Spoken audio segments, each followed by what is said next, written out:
কুষ্টিয়া মণিপার্ক বাংলাদেশের কুষ্টিয়া জেলার ভেড়ামারা উপজেলার মোকারিমপুর ও বাহিরসর ইউনিয়নে পদ্মা নদীর তীর ঘেঁষে অবস্থিত একটি অত্যন্ত জনপ্রিয় বেসরকারি বিনোদন কেন্দ্র।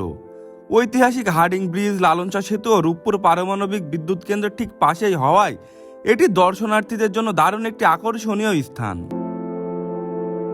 মণিপার্কের গঠন ও বিকাশের ইতিহাস পর্যালোচনা করলে জানা যায় এটি কোনো প্রাচীন ঐতিহাসিক স্থাপনা নয়, বরং স্থানীয় উদ্যোগে ধীরে ধীরে গড়ে ওঠা একটি আধুনিক বিনোদন কেন্দ্র।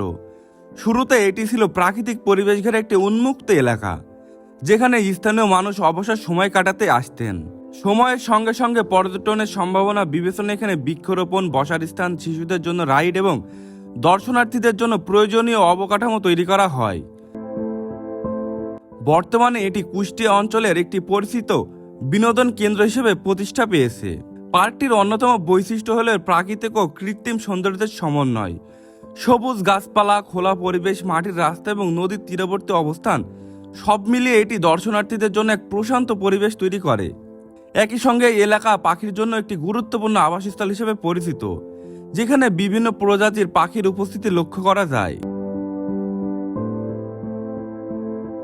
এখানে প্রবেশ ফি ব্যক্তিপ্রতি সাধারণত 30 থেকে 50 টাকা ধার্য করা আছে। শিশুদের জন্য কিছু ক্ষেত্রে বিশেষ ছাড়ও রাখা হয়। পার্কে বিভিন্ন রাইড ও বিনোদন উপকরণ ব্যবহারের জন্য আলাদা টিকিটের ব্যবস্থা আছে। শিশুদের জন্য দোলনা, ছোট ট্রেন, নৌকা বা খেলাধুলার রাইডে সাধারণত 30 থেকে 50 টাকা পর্যন্ত টিকিট নির্ধারিত থাকে। তবে মণিপার্কের সবচেয়ে বড় আকর্ষণ হলো এর ভৌগোলিক অবস্থান।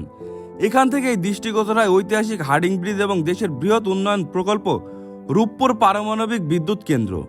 পদ্মা নদীর ওপর দাঁড়িয়ে থাকা শতবর্ষী হার্ডিং ব্রিজ যেমন অতীতের স্থাপত্য ঐতিহ্যের প্রতীক, তেমনি পাশে অবস্থিত রূপপুর পারমাণবিক বিদ্যুৎ কেন্দ্র আধুনিক বাংলাদেশের প্রযুক্তিগত অগ্রযাত্রার প্রতিচ্ছবি।